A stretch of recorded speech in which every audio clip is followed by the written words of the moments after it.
Orang yang beruntung adalah orang yang bisa memanfaatkan 5 perkara sebelum 5 perkara. Manusia yang beruntung adalah dia yang bisa memanfaatkan sehatnya sebelum sakitnya. Dan yang kedua, orang yang akan beruntung, kata Rasulullah SAW, adalah orang yang bisa memanfaatkan masa mudanya sebelum masa tuanya.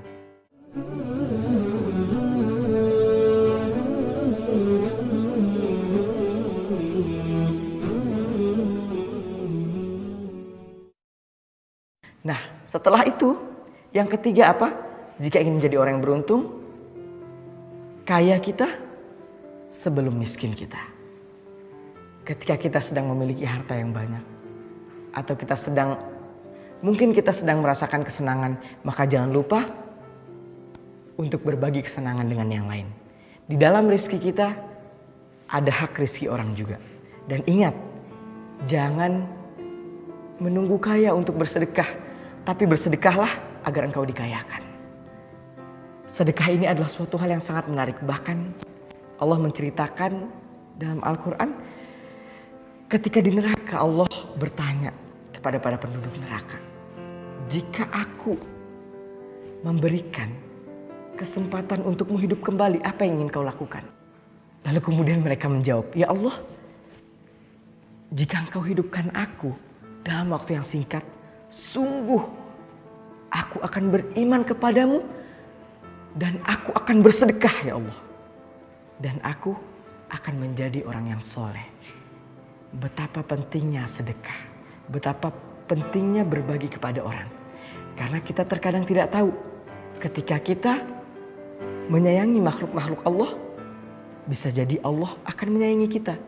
Ketika kita menolong makhluk-makhluk Allah, maka Allah juga bisa jadi akan menolong kita. Jika tidak di dunia, di akhirat. Maka manfaatkanlah waktu kaya kita sebelum datang miskin kita. Selagi kita memiliki rezeki, berapapun itu, maka berbagilah kepada orang.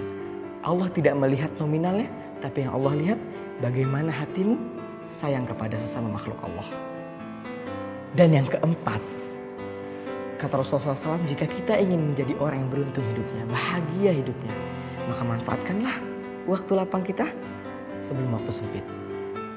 Teman-teman, berapa banyak waktu lapang kita? Berapa banyak waktu kosong kita yang lewat begitu aja? Dan berapa banyak akhirnya orang menyesal karena mereka tidak bisa memanfaatkan waktu lapang. Lalu ketika mereka ingin memanfaatkannya lagi, waktu tidak bisa kembali. Bahkan orang-orang barat mengatakan waktu lebih berharga daripada emas. Tapi kita sebagai umat Islam, waktu berharga buat kita karena apa? Setiap detik, setiap jamnya akan dipertanggungjawabkan di hadapan Allah Subhanahu wa taala. Waktu tidak bisa kembali, maka manfaatkanlah waktu lapang kita sebelum waktu sempit. Jika kita masih punya waktu yang lapang untuk kita bisa isi berbakti kepada orang tua, isi sebelum orang tua kita tidak ada. Ketika kita masih diberikan waktu untuk bisa belajar mengaji, belajar sebelum nanti kita tua, kita sibuk, kita nggak punya waktu, maka kita jauh dari agama. Selagi kita punya waktu luang, manfaatkan itu semua untuk hal-hal yang positif. Dan yang terakhir, manfaatkanlah hidup kita sebelum mati kita.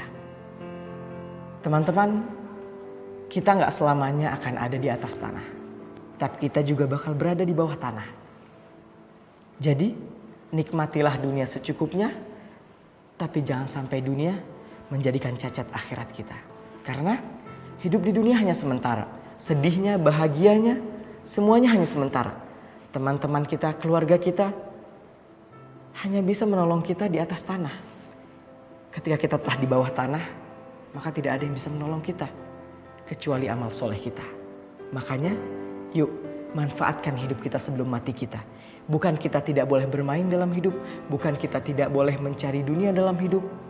Semuanya boleh kita nikmati, semuanya boleh kita miliki, tapi jangan biarkan dunia ini memiliki diri kita. Berapa banyak orang yang kaya tapi mereka tidak beruntung. Mereka hidupnya masih susah. Karena apa?